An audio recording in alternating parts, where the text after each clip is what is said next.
So haiku. That's it. Just the word haiku. Actually, this is part 8 of Stephen Addiss anthology of haiku. Luckily, it's quiet today. We only have birds, right? Because it's Sunday. How come those birds were so loud in the one recording? They were surprisingly loud. Maybe that'll be a best recording. Thanks to the bird. But which bird was singing at 4:30? Yeah, you were asking me, like I knew every single bird. Which bird sings at 4:30? They're all the same. They are not the same. It's not the sparrow, dear, that sings at 4:30, I'm pretty sure. I know what a sparrow sounds like. It's some other bird that starts at 4:30. Sometimes some special birds come and they have a totally different singing. Very interesting singing. We'll have to write a haiku poem. Which bird is it? Which bird is it that sings at 4:30?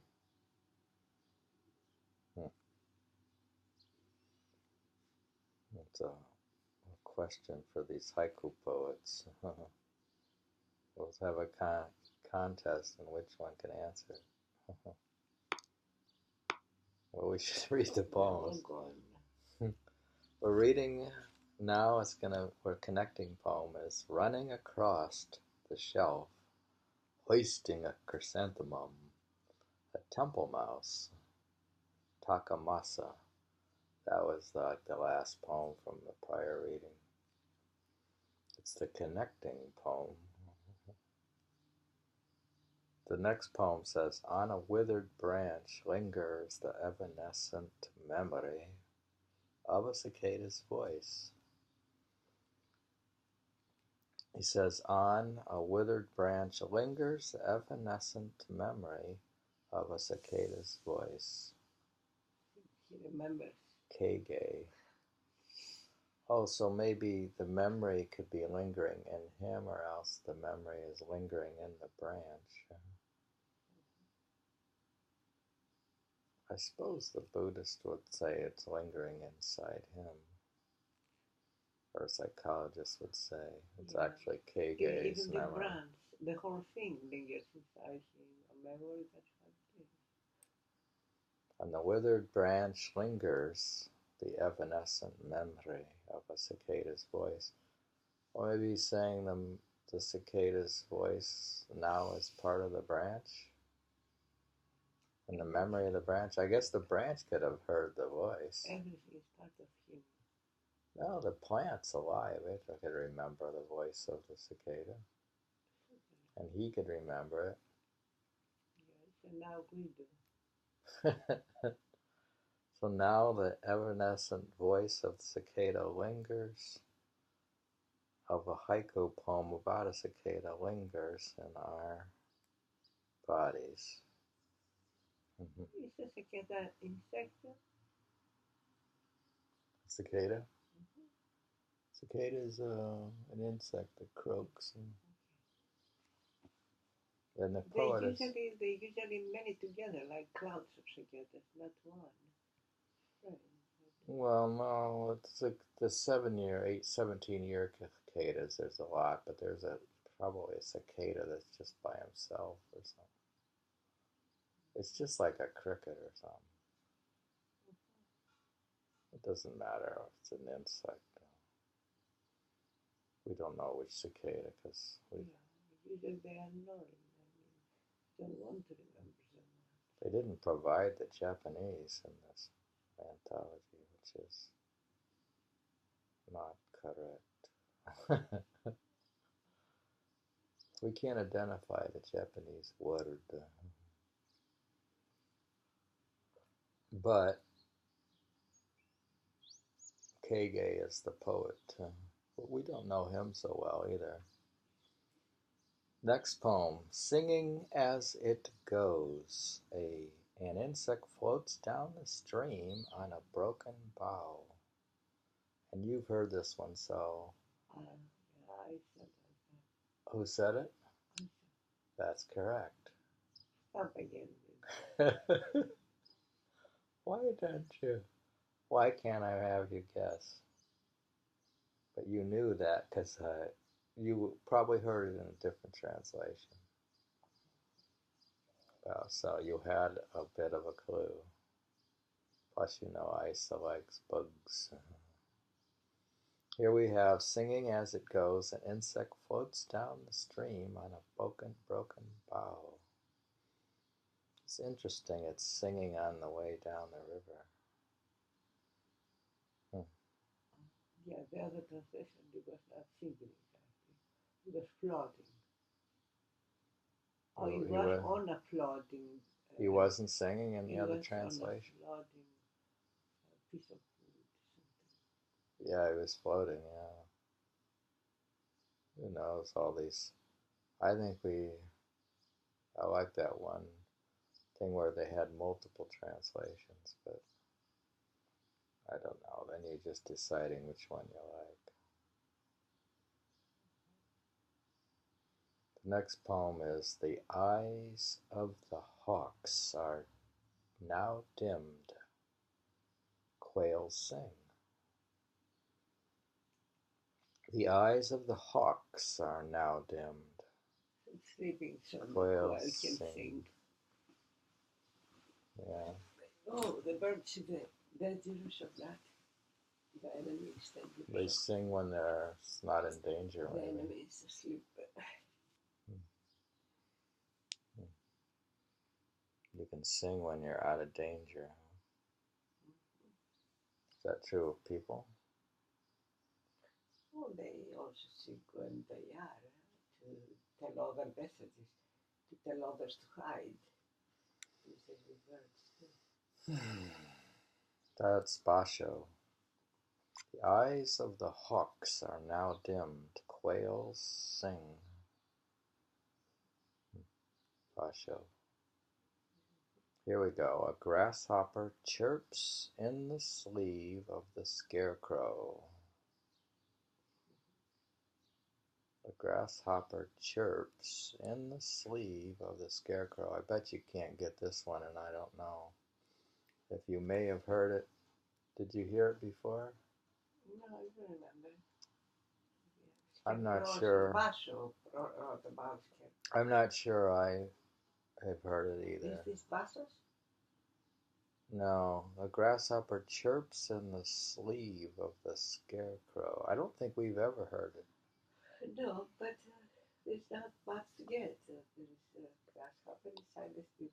But it's by a student and contemporary. It got caught there, probably tries to get out. It's a student and contemporary of basho. Yeah, it could be because basho wrote a lot about it. Well, it turns out to be a woman. Chigetsu. Chigetsu. A grasshopper chirps in the sleeve of the scarecrow. Yeah, we should write those names down so we can find. So that's it. Does it mean anything? It says, it doesn't have to be in all the poems. It's a descriptive poem. You know, it just got caught there, and it's a scary problem. Caught? I don't think it's caught. It just is there. It's unnoticeable. I don't think it. Sometimes they go by mistake, you know, and they're trying to get out. All right, next poem. The fields have withered. No need for the crane to stretch out its neck. The fields have withered. There's no need for the crane to stretch out its neck. Shiko. The first goose, seeking its own sky in the dusk. The first goose, seeking its own sky in the dusk. Shiro. When they fall just as they fall, garden grasses. When they fall just as they fall, garden grasses. Ryokan.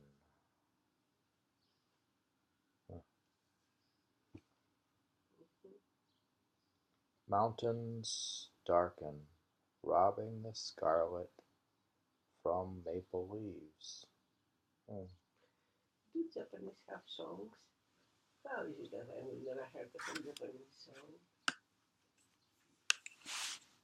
Oh dear, they have some classical writers, and they must have songs.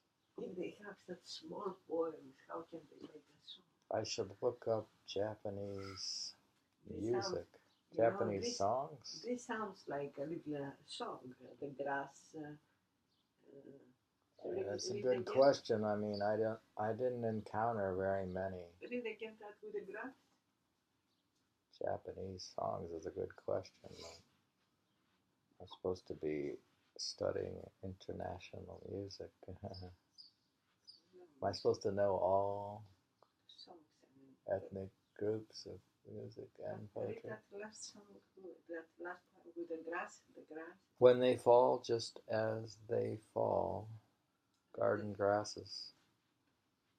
When they fall just as they fall. You see, it's like a song a little bit. Just as they fall. Mm-hmm. Yeah, I don't know. I just don't know how the sound. I mean, of course they have songs. Yeah, probably. You can get. I guess you should just look for. You have one new message. Goodness. Saturday, 9:51 p.m. Oh, wow.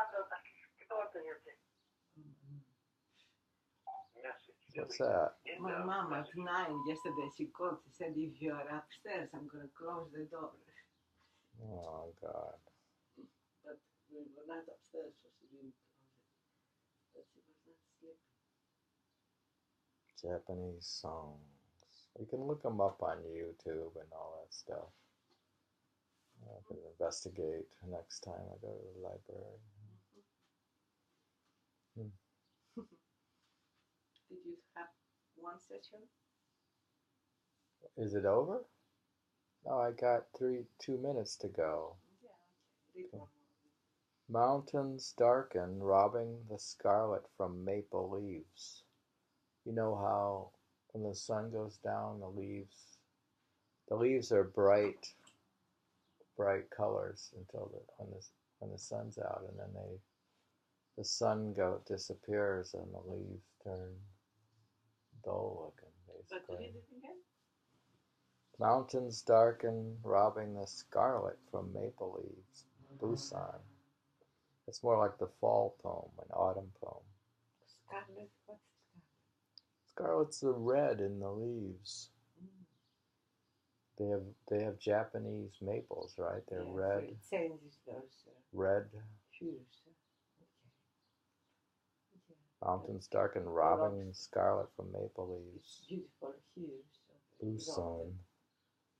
I think we'll stop there. We're reading from Haiku, an anthology of Japanese poetry by Stephen Addiss. Make coffee. I'm stopping. We're reading Japanese Haiku, Part 8, with commentary and discussion. That's too bad if you don't like it. Don't say that. Don't say that. Well, they can shut it off. That's a free country. Just shut it off.